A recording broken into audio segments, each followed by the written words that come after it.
we go. All right. Well, welcome everybody. Hello, and what an exciting day! We're celebrating the birth of Ayelet's second book in the Fuck the Bucket List series. Yay! Yay! Here it is, right here. It's a brand new day. Brand new day for the adventurer. Fuck the Bucket List for the adventurer.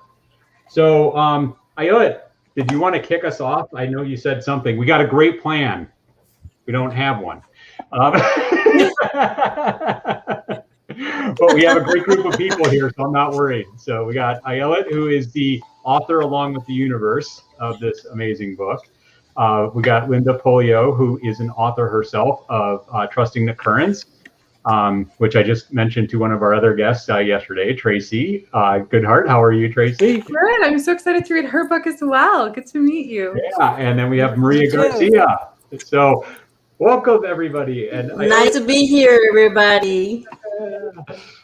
I'm so excited to do this. So, Ayelet, why don't you kick us off and tell us what you wanted to do? Because you had some kind of a plan that you told me about, but we didn't discuss it. Well, you forgot to send me the script, Tim, so I don't know what to do. So I'm totally. You mean nobody got the show rundown before? I think we're trekking into the unknown here. Just like the book guides us to do, because I think this is a great time to do it. So first of all, Tim, it means the world to me for you to be here and be part of the virtual launch as well. I just love you so much and so appreciate everything you do in the world to bring us together. And I think everyone on this call, and hopefully everybody who's watching and participating, and hopefully will ask questions or give comments, is part of this journey. I just had to sit in my little cabin by the water and get these books out into the world, but it's all a co-creation with everybody that's here. So I'm thrilled to have this as the first conversation, but the first of many. So thank you for everything that you do, Tim. I really value and love you for it.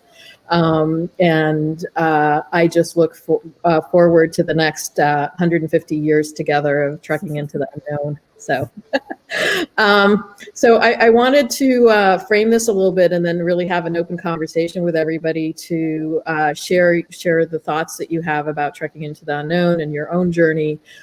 There's no real format or requirement here because we just make it up as we go along. That's what we call life.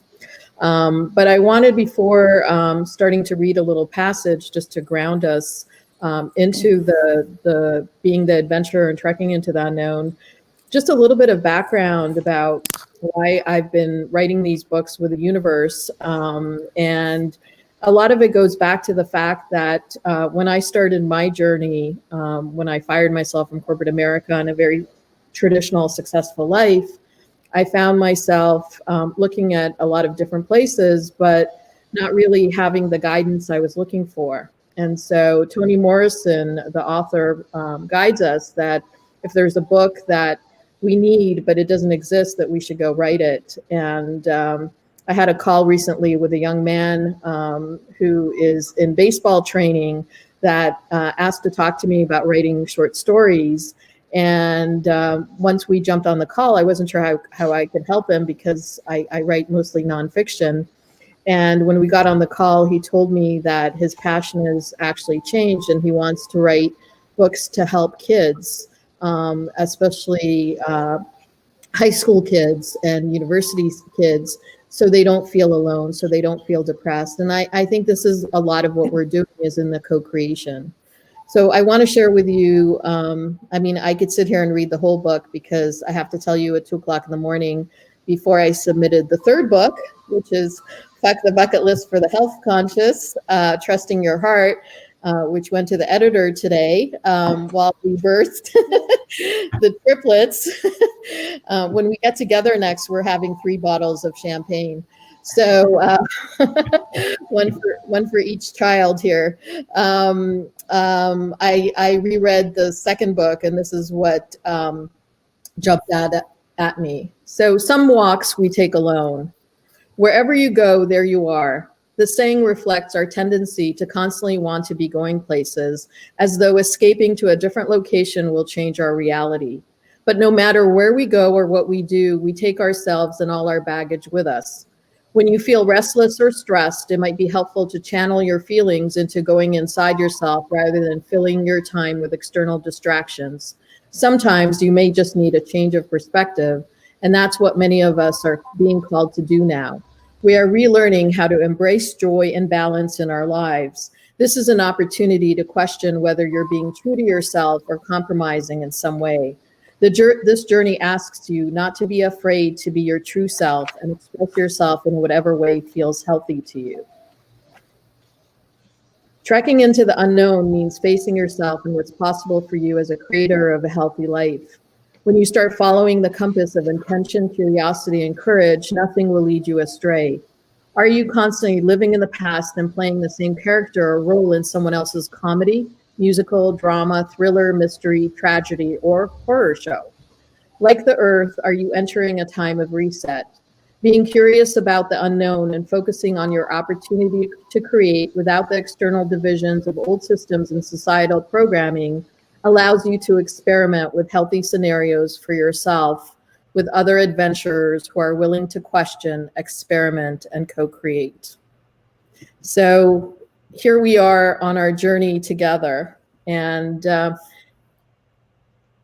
Tim, maybe you can kick us off with your impressions of and your experiences with the book.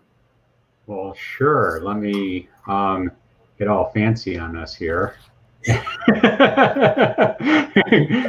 everybody knows I'm Mr. Fancy Pants, right? Let me see. Why am I not sharing? There we go. Share.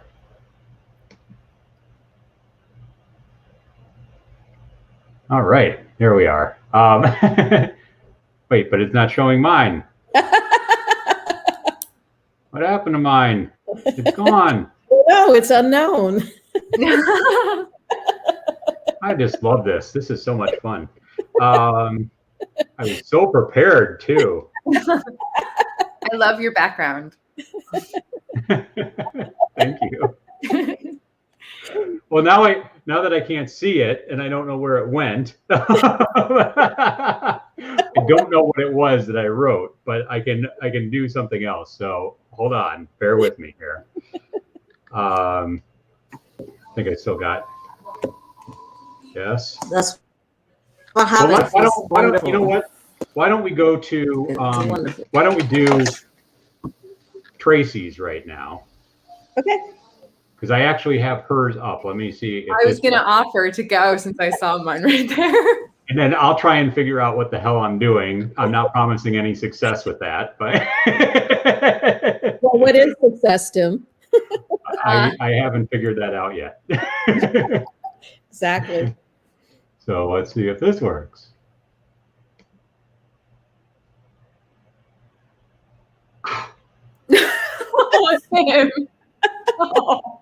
This worked during dry run when nobody was watching. I promise you it was working. Now you can see what my sister's texting me, but Do you want the page number and I can read? I think that would be a great idea if I can only find that now. Wait, I have it. Here's what's happening. When I go to share, I have it in full screen on my other monitor. I go to share the screen, and that one disappears. It closes it, and it shows my full screen, even though when I'm showing the preview, it has that image only on the screen. So, yeah. I found the page. Okay, perfect. You go. I'll go. Okay, so this is from page 59. So just for everyone that's watching, Tim asked us to share a highlight of the book and what it meant to us. And so I picked a passage. I'm just beginning the book. I just received it, so not fully finished, but I'm loving all of it. This is on page 59, and it's when Ayelet talks about how she goes into the Amazon rainforest with a group of women, and she writes, "I was trekking into unknown territory where I decided to stop abandoning myself and instead step away from everyone's expectations of how my life should be. Throughout my entire life, I unconsciously rejected the manual of success by firing myself from a successful career and walking away from 2 marriages, a few partnerships, and my exact degree.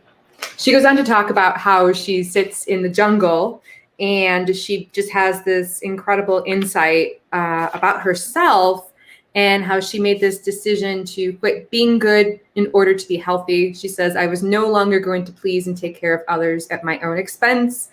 It was time to live my life and have the reflection I saw in the river, not about how good or bad I looked physically, but be a reflection of my soul. Oh, so beautiful. Thank you.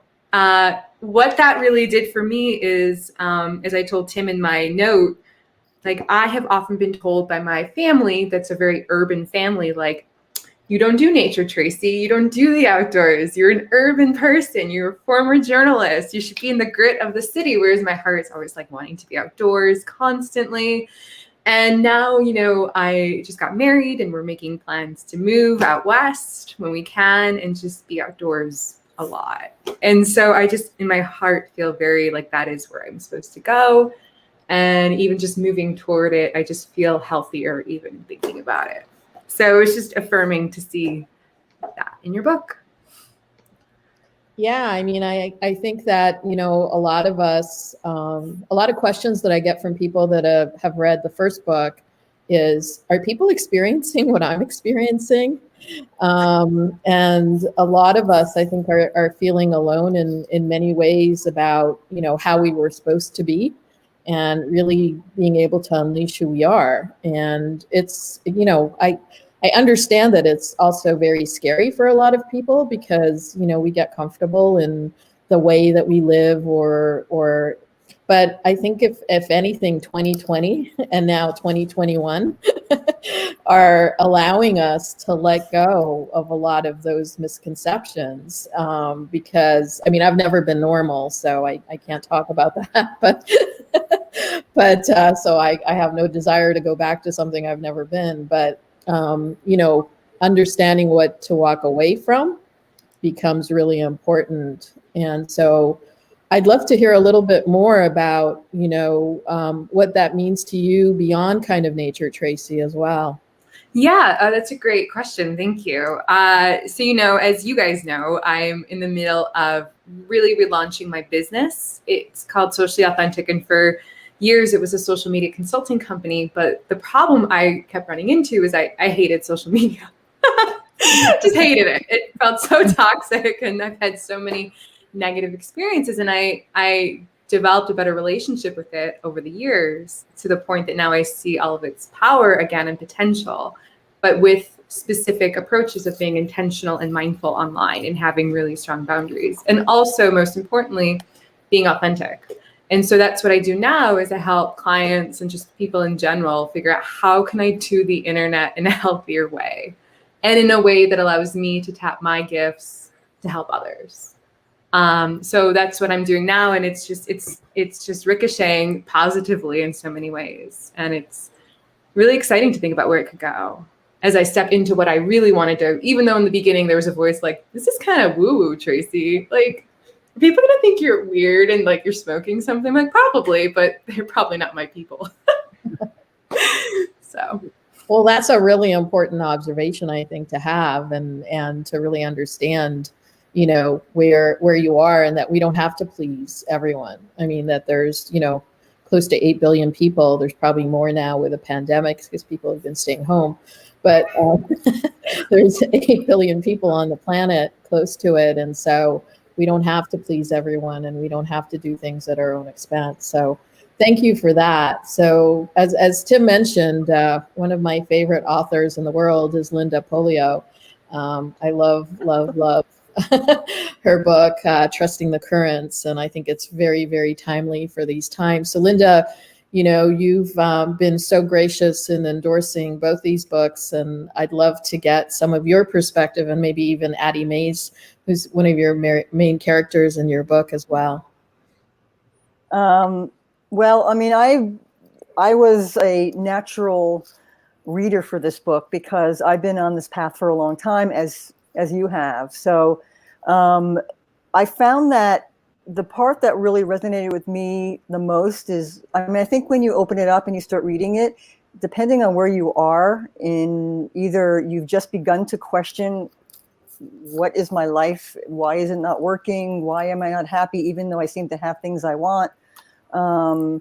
Or whether you've been on the road for a while and you're in a different place and you've already released some things and you have had the courage to walk into the unknown, but there's always another level that you're going into. And for me, this book, your second book, really spoke to me exactly where I am right now. And a big part of that was writing about the idea of neutrality.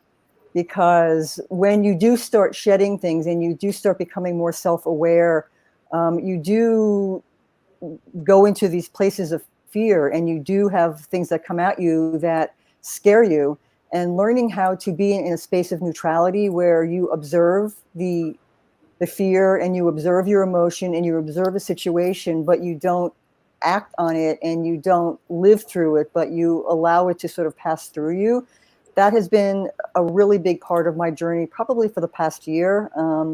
I moved from New York City back in March in the middle of the pandemic, and I literally gave away 90% of everything I own.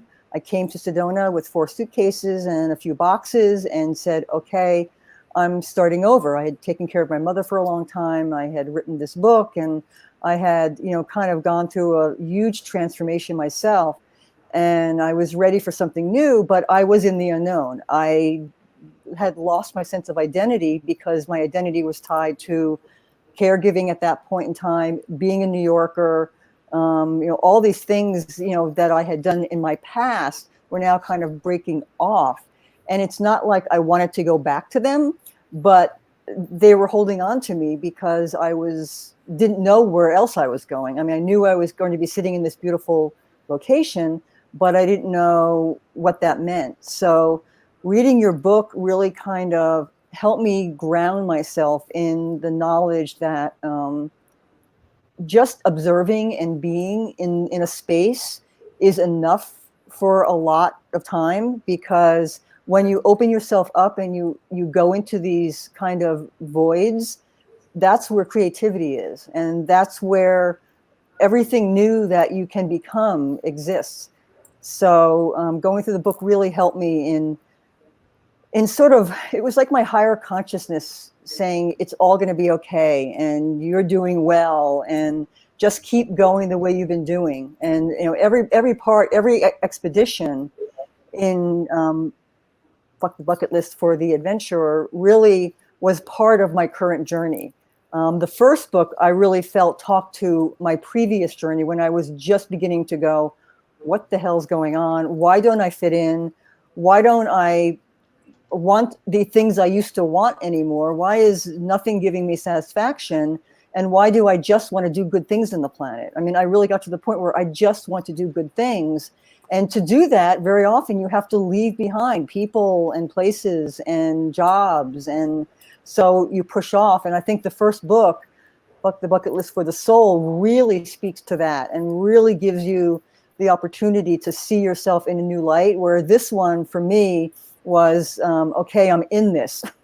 I've made the commitment, and these are the next 5, 6, 7 steps for me to learn. So it's been really helpful to me to validate a lot of the feelings I was having.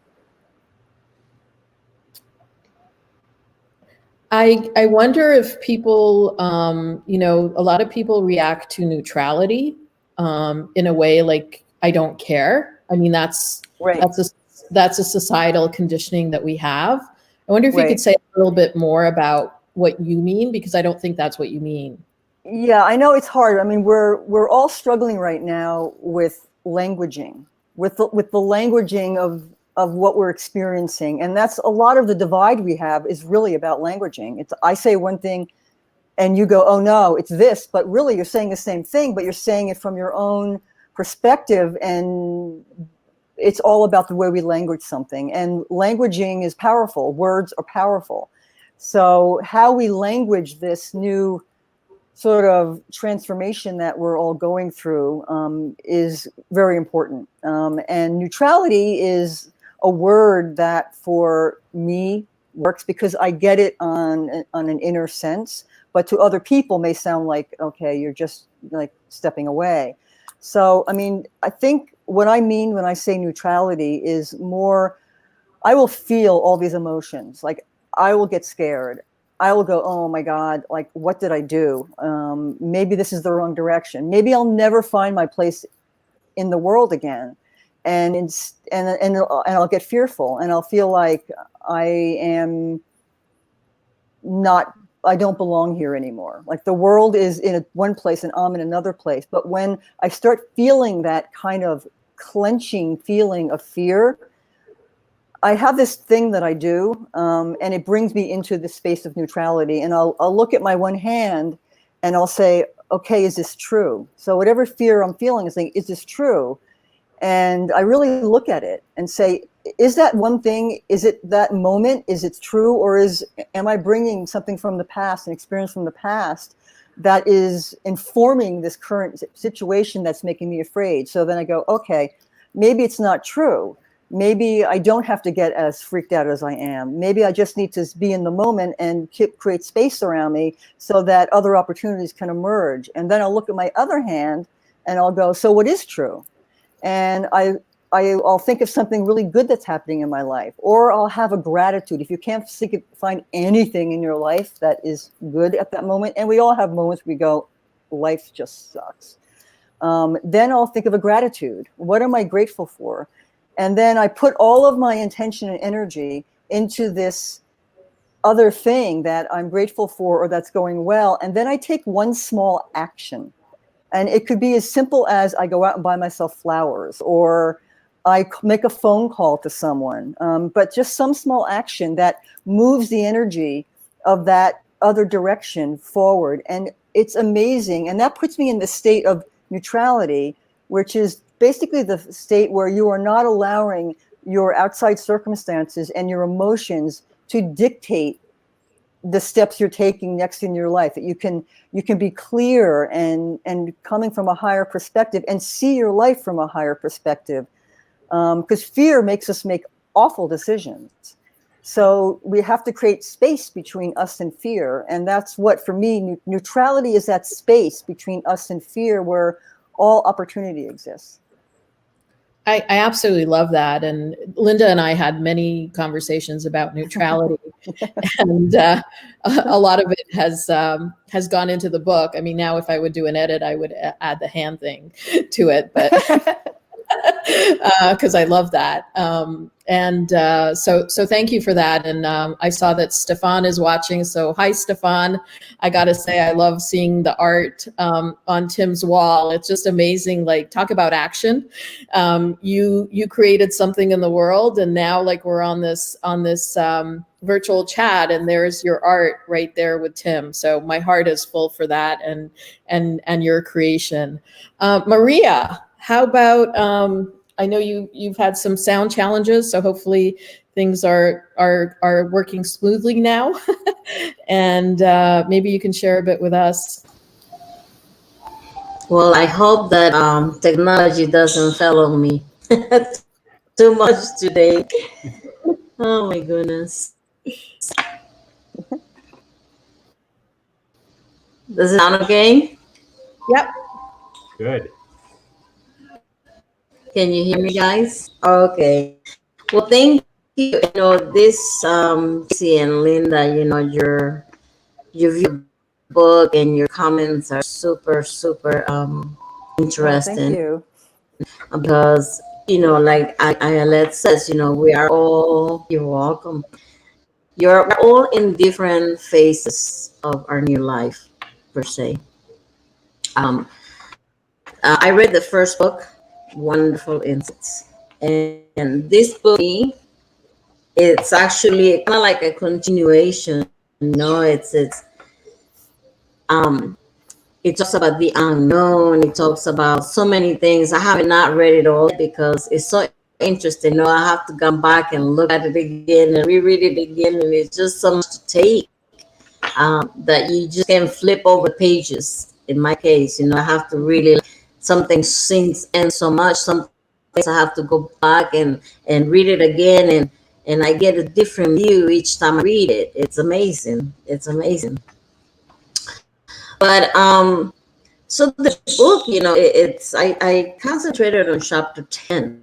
Actually, I got stuck in there because it took so much about so many things. You know, it's talks about wisdom of the unknown. It talks about the fears we challenge. You know, when we step into the unknown. But my mind right now, it's actually I see things differently. I see things like when I'm reading Ayelet book, you know, it's like I'm going back to our very beginning as human beings. I believe that our human nature was to be adventurous, to live life with an open mind. You know, it's like, in my opinion, life is all about coming to this world in this physical body to experiment this beautiful earth and everything that is in it, and obviously to experience life as it comes, you know, with bad, good, not so good, and learn from those experiences. And one of that really resonated with me, it's almost everything, you know. But life is like a desert. You know, we go into a desert. We experience beautiful things. We experience rainy days. We experience cold. We experience hot. We experience everything. But we are, as human beings, you know, we can adapt to some things. Is when we try to cling on things, is that the problem comes. You know, we resist instead of just allowing life to flow. And so what I notice is that when we start thinking about when we were born, you know, we didn't have those things that something this morning, you know, about the child, you know, the child, you know, falls, get up, brush it off, that's it. The child gets upset for a little bit and then forgets. And those are the kind of things, you know, we need to do in life. You know, we can't in the past because then we stuck there and we cannot move forward. We can't, you know, go to the future because we're not anxious, you know, and we have to plan our life, yes, but everything with a balance.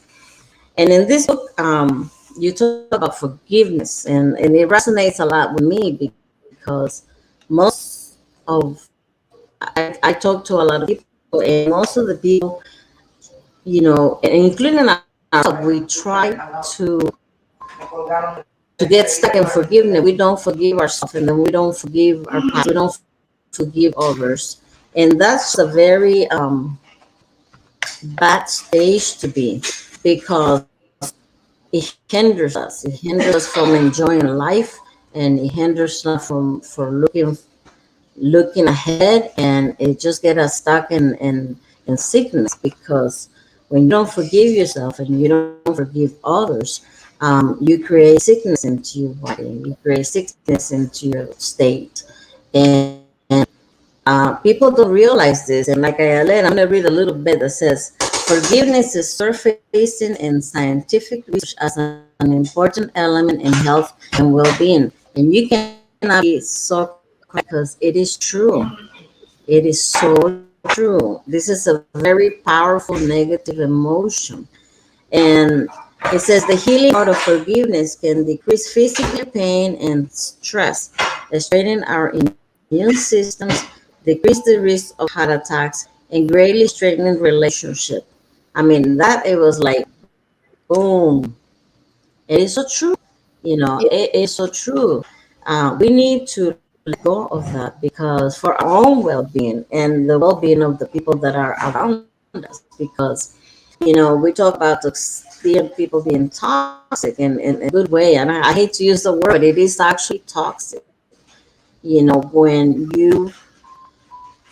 we have energy, and so that energy, we pass that energy to other people, And if we're not in the right energy, that's the energy we pass to other people.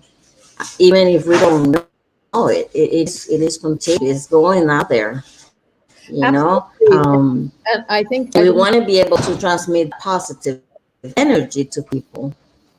I think, Maria, one of the things that's really important in that is we are having a little bit of feedback with your mic.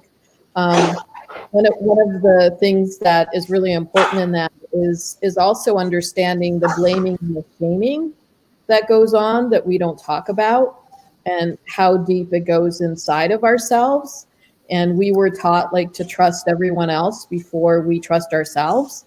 And so, we're in this constant state of conflict or trying to get agreements from people. And so we're used to also asking forgiveness from others, but not forgiveness from ourselves. But it was okay because we didn't know any better. It's as though somebody has this manual that tells us how we're supposed to be, and we're just acting within it. And, from what Lynnda talked about as well, there's a whole essence there of understanding your own journey and stepping back to really looking at how do you want to engage with yourself. And so I just wanted to jump in and talk here that forgiveness is not just about having a disagreement with someone or a fight with someone and asking for forgiveness. It's about going into our own self and looking at where are those points of blame and shame, and what are the voices in our mind of someone reprimanded us when we were a child, which you said, and then how do we find that forgiveness for ourselves? Because until we trust ourselves, until we forgive ourselves, we're just going through the motions with everyone else. I mean, I'd like to actually say something about you. That was one of the areas that I really was happy to see in the book, was the discussion around shame, because it's something that we really don't talk about in the culture very much. And people don't even, I don't think about it in their own lives, that so much of the way we respond in relationships of any sort is because of the amount of shame that we have. And we don't really know what shame is exactly. I don't think we've really explained it to ourselves, but we all have some sort of unconscious shame in us from our childhoods. And some of us have more shame, more conscious shame than others do. But we make many decisions based on this feeling of lack of self-worth because we feel ashamed of something. I mean, my father was an alcoholic, and I could not even tell people that until I was well into my 20s because I was ashamed, and it had nothing to do with me. I mean, and we were loved, but he was an alcoholic, and it was very hard for me to admit to that to people, and I hid it. And it wasn't until I finally one day just started saying it, and it actually empowered me. It just released all this burden of guilt that I had about something that had nothing to do with me. And since then, I mean, anytime I can acknowledge something that I feel shame for, I try to bring it out, because unless something is out in the light, it just wreaks havoc within you. And most people will be very open to you once you bring it out. It just seems like, I always explain to people, it's sort of like this monster you feel on the other side of a door, and it's breathing heavy and it seems gigantic and dark and scary, and you won't open the door up because you're afraid of it. But when you do have the courage to open the door, you see it's just a little mouse. And it doesn't really have that much power, but you've given it to them because you've made up stories in your head of how terrible you are. Because as a kid, whatever you did as a kid or whatever experience you had as a kid, you feel this shame that just gets bigger as you get older, and you hide it more and that becomes bigger. And you address that so beautifully in the book. And I think that's really important, that people start just saying these things out loud that they feel shame about, that really has nothing to do with their identities. I think this is a perfect segue for my reading from the book, Lynnda. You just set it up perfectly. But this is from Expedition, and for those of you who haven't picked up one of Ayelet's books, that would be in chapter for most people. Page 112. You don't have to be seduced by your darkness and suffering. Our mindset plays a great role in how our life actualizes. We don't always have to be seduced by suffering or darkness. It can be addictive, but we can also imagine how sometimes positive things can happen in the downtimes that bring in darkness. We can also become aware of how, in moments of despair, positive things can occur. Kindness from strangers, friends, family. And, you know, when you were talking about that, I you know, personally, I talk a lot about fear, and you know, I love your story of, you know, just being a mouse on the other side of the door.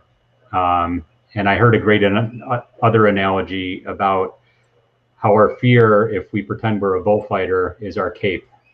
We never let go of our cape. But how many bullfighters do you see that hold the cape up in front of them because the bull's attracted to the red, right? They hold it out to the side. So they never let it come hit them and injure them. They hold it out on the side and let it pass.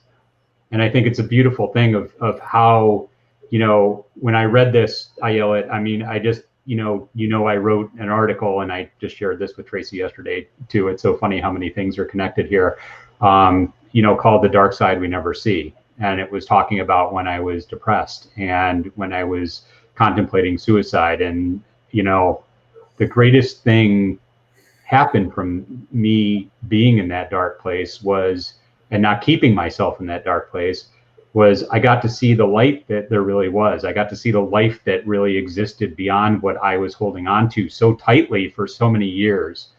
And, you know, knowing what I'm going through now and who I'm going through that with, I never would have had that if I didn't make that choice to get out of that darkness and be out of that place. And I never would have known it if I took my life. And so being here, and, you know, I mean, I share this all the time. It's like, you know, we saw Stefan and the artwork, and, you know, I mean, Stefan is not, you know, a person, you know, that has a ton of money that he can give, but he's my single largest donor right now because he gave his gift of photography and let people buy it, and then took the proceeds from that and made a donation to me. And, you know, I mean, it just goes to show us, I think, how much is capable when we are willing to put ourselves out there, when we're willing to not be ashamed of who we are, what we've experienced, or what we're going through. And when we can do that, it's, you know, I mean, I told Tracy that post that I wrote about that I can talk so freely about now, I never shared that with anybody other than one-on-one conversations. And Ayelet, I know you helped me kind of review it and write it from a standpoint of cleaning up some of the things I was saying so that it came across from a healthy place instead of a toxic place. But the thing is even if after I had that post ready to go, it took me a full week to hit the publish button on it, because I was so scared of what was going to happen when I let people in. And, you know, that the amazing thing that happened to me was I had so many people message me, because I don't know why people don't want to just talk about this publicly, but that's okay if they don't. But they messaged me and told me what they were going through. And, you know, I've had friends now that actually tell me things, and I'm like, I don't take it as, oh, they're just telling me they're depressed. I take this as a place of, do you need to talk? You know, do you need to get on the phone? Do I need to have, you know, can I give you a number to talk to a professional? You are too important to leave this world.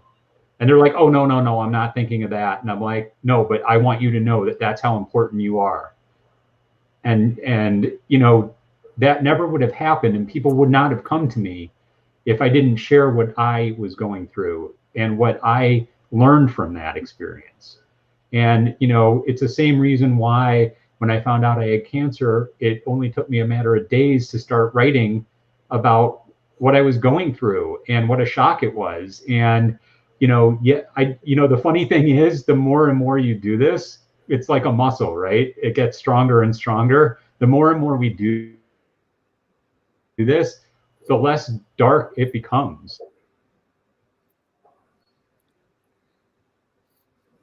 Did Tim just freeze? I think so. I was wondering if it was me. I think it's Tim. That was a good moment too. I know. I'm starting to tear up because this is the beauty of trekking into the unknown and taking the risks and being who we truly are. That, I can't tell you how many times before I sent in the first book that I was thinking, like, do I really want to put this out in the world?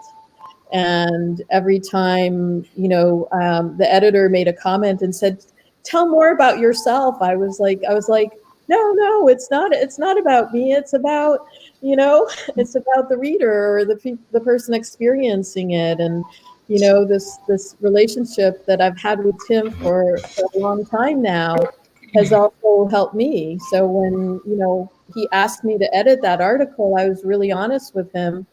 And asked him some really hard questions too. And so this is like what co-creation is all about. And, when Maria got the book, she sent me a note and it just meant so much to me because she said, I feel like we wrote this book together. And that's just an amazing feeling when, it's about us and it's about what we're creating in the world together. And, I just want to say that part of the proceeds of this book, of the second book about trekking into the unknown, with everything that Tim also got cut off, but was saying, is going to go to Tim's health as well. So it's all super connected and really important that we find ways to share our gifts and to see what's possible in the world. I think that's really how we find out just how similar we are. Right now we live in a culture that's trying to make us different from each other and, create walls and barriers. But really it's, when we take down those walls and we express our vulnerabilities and our own fears and our own fear, and we're actually honest about it, all those sort of socially conditioned barriers come down and our real humanity comes out. And then we realize, that even if we have differences of opinion, because if you're born in a different environment, you're going to have organically a different opinion. But those are just false experiences based on where you're born and who you're born to and the people you meet along the way. But underneath it all, we have this thread that connects us all. And it's really entered through vulnerability. Welcome back, Tim. We missed you. I think I'm back. I don't know. Am I frozen? I don't know. You're delayed. No, you're back. You're slightly delayed. I had to shut down my Mac. I don't know if it likes me anymore. It's like 7 years old, so.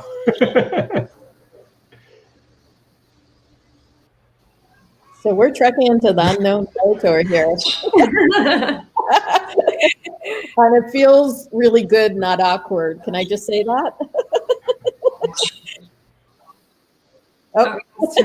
I will say that speaking about what Lynnda just said, okay, I'm going to go get a different computer. I'll be right back. Okay. We'll keep chatting.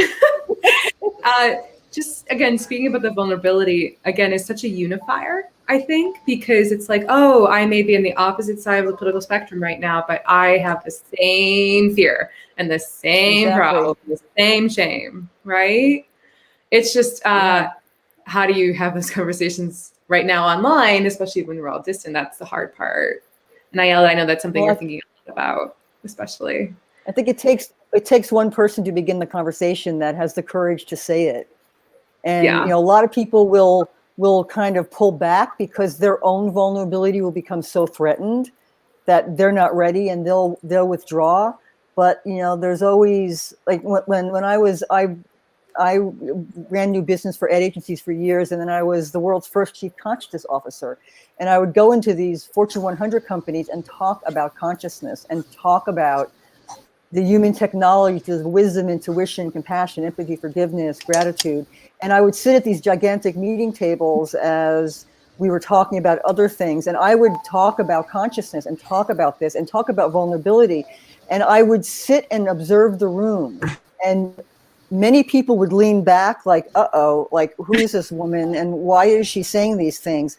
But there'd be one or two people who would lean forward and they would engage, and they would become, for me, because I was also doing new business, the people that were my channels into that company, because they were open. They were willing to be vulnerable. They were willing to open their ideas to themselves to new ideas. And that vulnerability became a catalyst for transformation within them and also within the corporation, because then they would infect the rest of the corporation or parts of people. They would bring that idea of vulnerability into the company and find other people.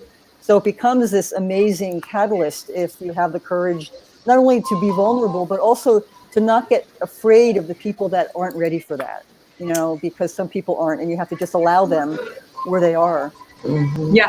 Yeah, that's key, is finding that way to be for both people, and also the people that maybe are being vulnerable, but they're not emotionally ready to be vulnerable. Exactly. Right? Yeah. There's also that dynamic, which is hard. Yeah. It's a superpower. I mean, vulnerability is a superpower, and the people that who are willing to be vulnerable are very courageous in this culture. Yeah. It's so interesting you bring up advertising. I briefly did sales business for an ad agency as well. So having very briefly, I was like, this is not for me. But the people were so lovely, and I learned so much from them. And to think about bringing vulnerability even now in 2021 into those conversations, I think it's still very unique. Yeah, well, because it makes people feel, and people, when you go into a corporation, people don't want to feel because it's a scary situation. So you have to it's a very slow, I mean, I try to get agencies, I'm talking 20 years ago, I was trying to get an agency to hire a chief consciousness officer to bring these, ideas. And they looked at me like I was completely nuts. And, even when I was doing it for a large marketing consultancy, it was hard. I mean, but someone has to hold that space, and I was one along with some other people, including Ayelet. And now I think there's more people beginning to hold that space, which is so gratifying for me. Yeah. Well, thank you for leading the charge all those years ago, because it does make a difference. I mean, there are people already that do this everywhere, and I can imagine 30 years ago that really probably wasn't very much the case in corporate America. No, I was basically the lunatic on the soapbox, but slowly, you just, when you believe in something, I think you have to hold that space no matter who else is there. And eventually you'll meet people, and these people, like Ayelet and Tim and other people.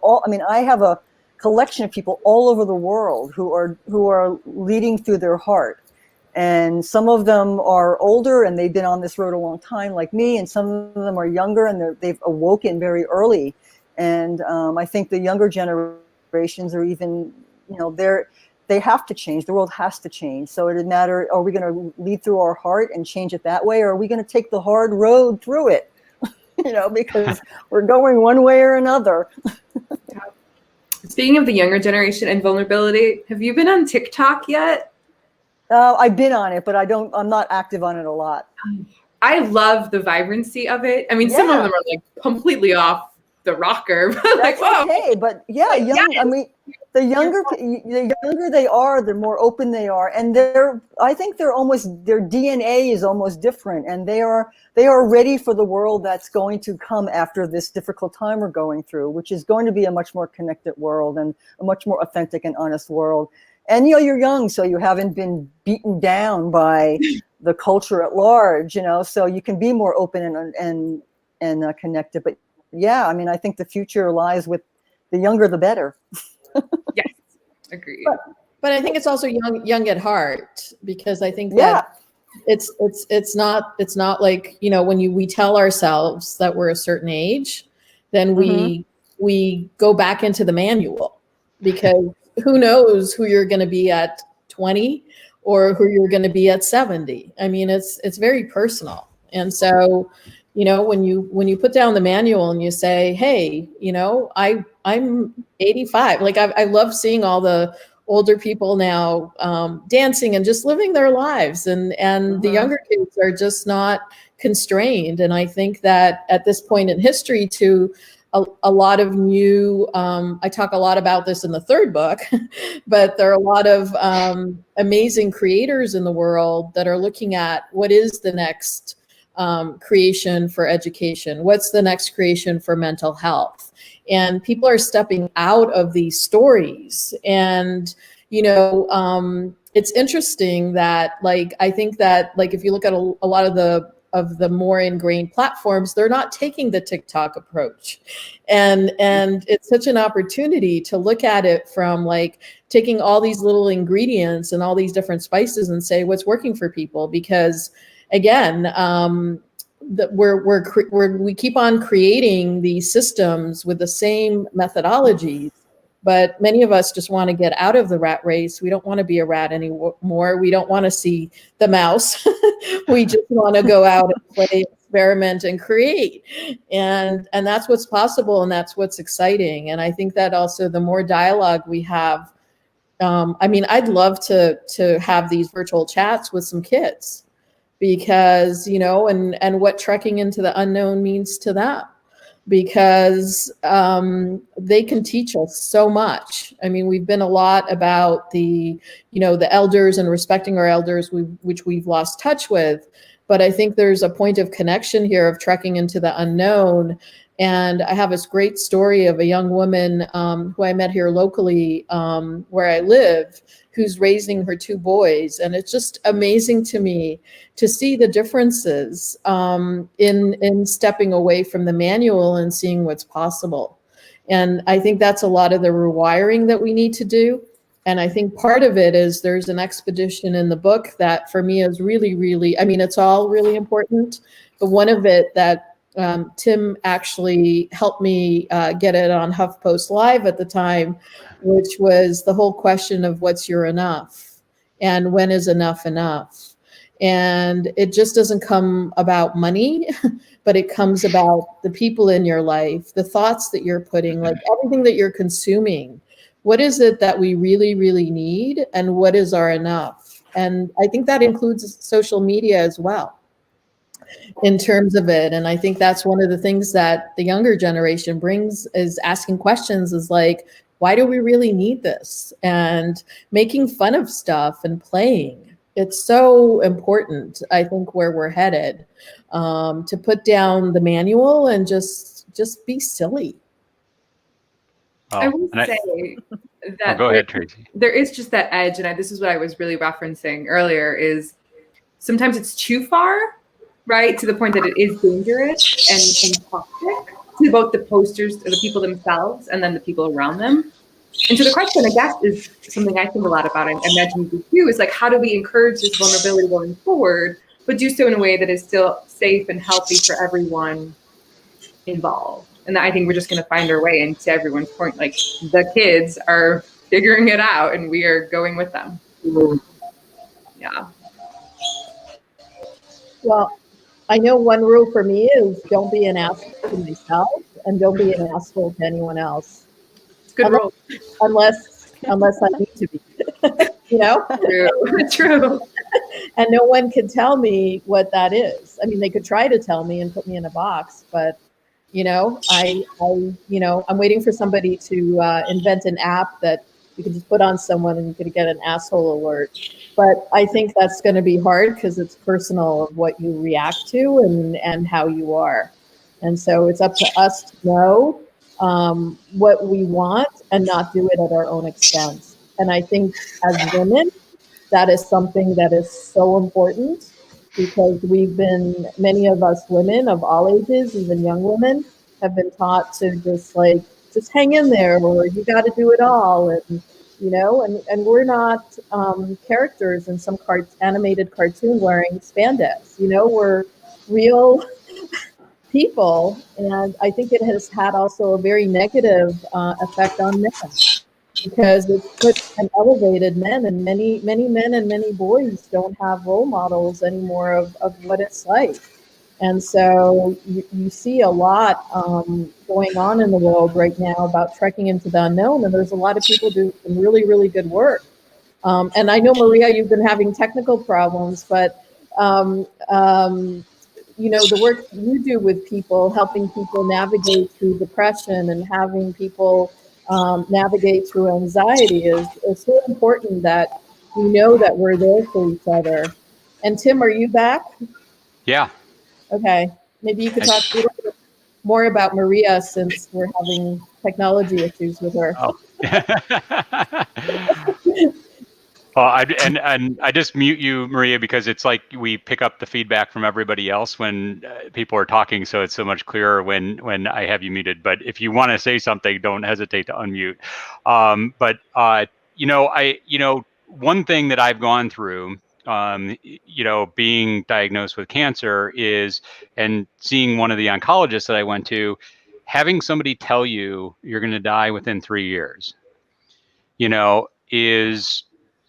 I know there's a lot of people, because I can tell by going to where I go that there's a lot of people with cancer. So I'm sure a lot of people have heard things like this in their lives.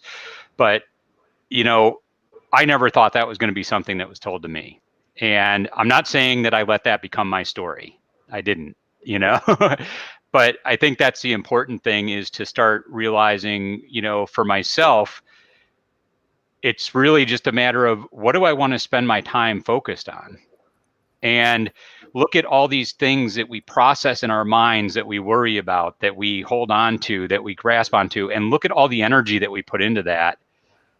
And then I look at what I want to create, and what I want to be doing, and the people I want to be helping, and the world that I want to be in. And it's just become so simple for me. It's like, am I going to put my energy here, or am I going to put it here? And there's no this huge middle ground of deciding, because there's no time to decide anymore. The time is now to do. And we can have all the conversations that we want. And Lynnda, I loved when you were talking about, having this neutrality thing. I used to say, I had an out-of-body experience. And I used to be afraid to say that, because I thought people would lock me up and put me in a straitjacket. But, it truly is, to me now, really looking at everything from a standpoint, and I do it very rapidly now. And this it's a muscle, again, that I've exercised over the years and years and years, but I do it almost automatically. Every time I start going into a place where I'm going to start contemplating something, I'm like, no, there's no contemplation here. There's either do or don't do. It's that simple. And it really gets into, me looking at things now from a perspective of, I don't know how long I'm going to be here. I plan on being here for a lot more than 3 years. And I would be happy to tell that oncologist that she's happy to her opinion, but I have my own story that's not becoming my story. And, but it has really helped me understand, having that reality put in your face. We all know that we're going to die sometime. It's a given when we're born that we're going to die. And there's nothing wrong with death, because it's part of the living experience. But the part that I'm really looking at now is understanding and realizing how true that finite life that we have and finite time that we have on this planet is. And, it might not be cancer that kills me, right? It might be going out and getting hit by a car, or something else. Who knows what it's going to be. But, it just really helps, I think, putting that lens on about understanding what is important to me. What do I want to be spending my time on? Because I only have so much time here. And what do I want to do with it? That's a good question to ask everybody. Maria, do you want to give it a try? Tim, you just said something that is very, very important, because regardless whether we're sick or we have a good health, it's what it's important to us. How much time do we have? We don't know. The only guarantee in life is that we live one day. We don't know when, but it doesn't matter when. It doesn't matter. What matters, I think, is to be happy and content, and focus your energy on what really matters to each person. What really truly matter, because you know you sit down, and I have a friend of mine passed away 2 days ago. Okay, so it's kind of terrible because you don't know when this person is going to be gone. You don't know when the last time you're going to talk to them. And sometimes we spend so much time worrying about other people in that way, like worrying about the wrong stuff, saying the little things, that we waste our time, energy, and we do nothing with our life, and we don't make a difference in other people's life. And really, life is about, being content, being happy, doing something that nurtures our soul, our families, our friends. And it's not worth it to spend it just miserable. Whatever it is that would make us miserable, we need to stay away from that, because life is so beautiful. Seriously, life is so beautiful when we approach it from what it is, we get caught up. Lynnda, I think it was you or Tracy, because I have a bad connection. I hear parts of it. But for what I gather, sometimes we tend to give people so much importance when it's not their fault.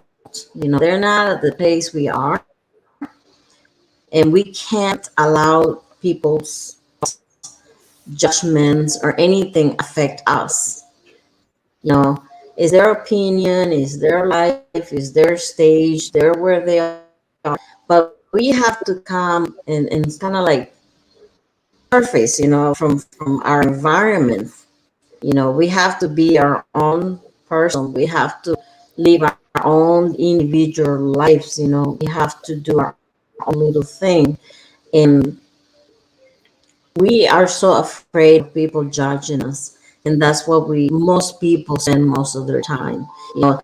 Do I have to present myself as a tough guy, or a tough person? I cannot show my vulnerability, because what are they going to think about me? I am who I am. You say as I am.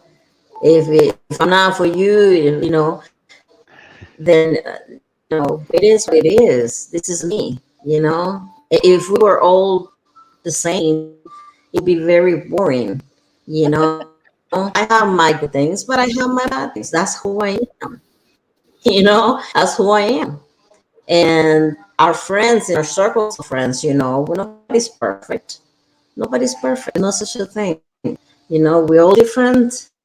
And I might not be good at this. Somebody might not be good at that, but I'm good at something. And that's the compliments that we all compliment. Sometimes the judging, it affects so much people, more than people think. And so we don't live our lives. We live our life pretending most of the time, because we want to impress this one and want to impress the other one. And then we lose our identity, like Lynnda said. Sometimes we lose who we are, because we're trying to be so much for everybody that we're not really acting ourselves. And when we do a little search within us, and we start thinking, hey, this is who I am, and I'm myself as who I am, because this is who I am, and I'm gonna do more of who I am, because this is who I am. This is why I was here. I was in this earth, who I am. And somebody needs who I am.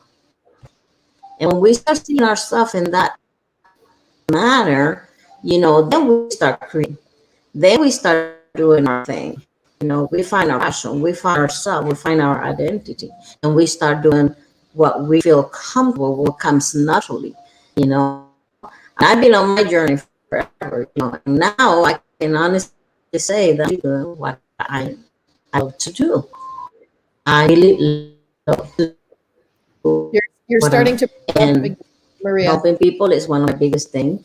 A little bit that I know, the little bit that I learn every day, I try to implement it, to help people overcome things that I've been through. That's my calling, that's my passion. I love doing that, and I feel comfortable. Now we have to keep an open mind to see what else you can contribute while you're in this earth. But the thing is, I always tell people, do not try to please everybody.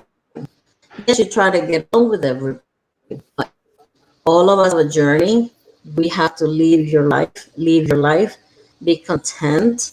Do not let people opinion bother you as much, because they don't know what you've been through. They don't know who you really are. They don't know where you are.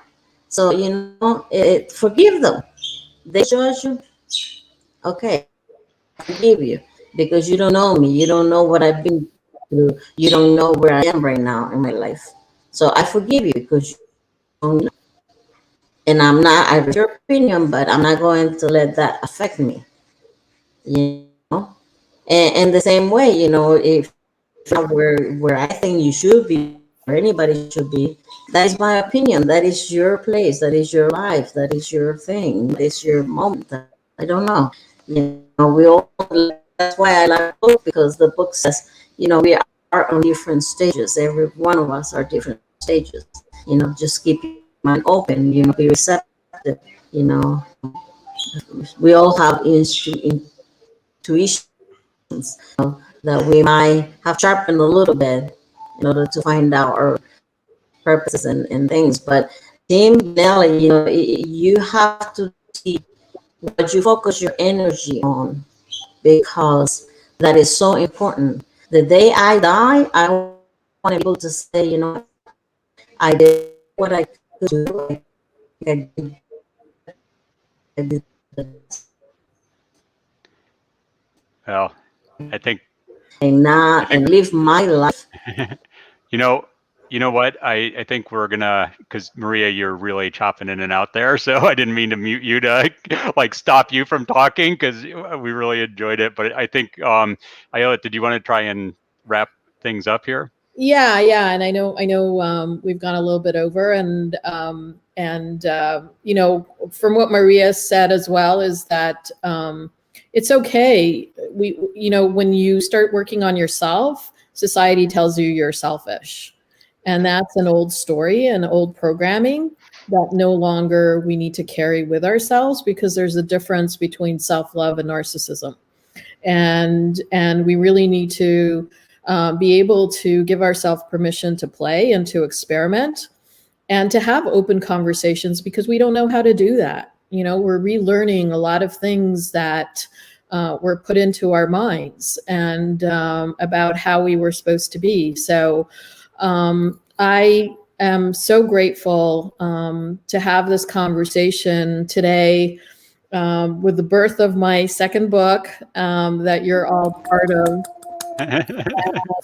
And as I mentioned, proceeds of the sales of this book are also going to help Tim with his health, because it's a gift and he's a gift. And the more that we can support each other, the healthier the world will be. And so I'm excited. I do ask you, as an author, I'll put my author hat on, as if you've read the first book or the second book, if you can write a review online, that is really helpful, because my dream is to get these books to millions and millions of people and help us create the emerging world. And it's really exciting. We'll have to have another call to talk about what's happening, because now I can't say I'm writing a book. That was the first day. Wait, there's no fourth? There's no fourth one? Who knows? It's unknown, right? But anything's possible.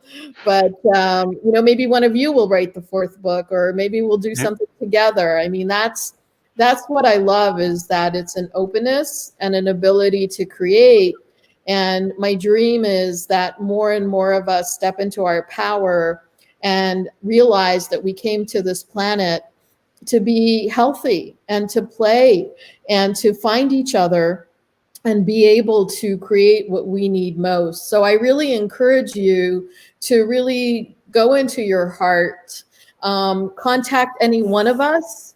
There's comments and stuff. I'm not as good as Tim at multitasking. I will look at them after, but reach out in a message. Find Maria, find Tracy, find Lynnda, find Tim, because we're everywhere.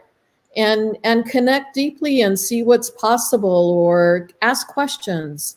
And again, Tim, I know what you're going through right now, and I just wish you to think and to know that tomorrow when you're in chemo, that we're all with you and we all love you dearly, and that you're going to outlive me.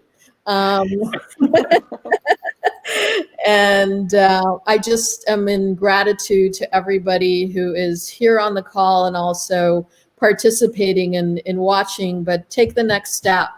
Like, I don't want to live in a world where we have an audience. I want to live in a world where we're constantly co-creating. So, if you've watched this and something touched you, reach out, give somebody a call. We're all going through massive losses right now, but we all also have the opportunity to build and create the bridges that we need most. So thank you.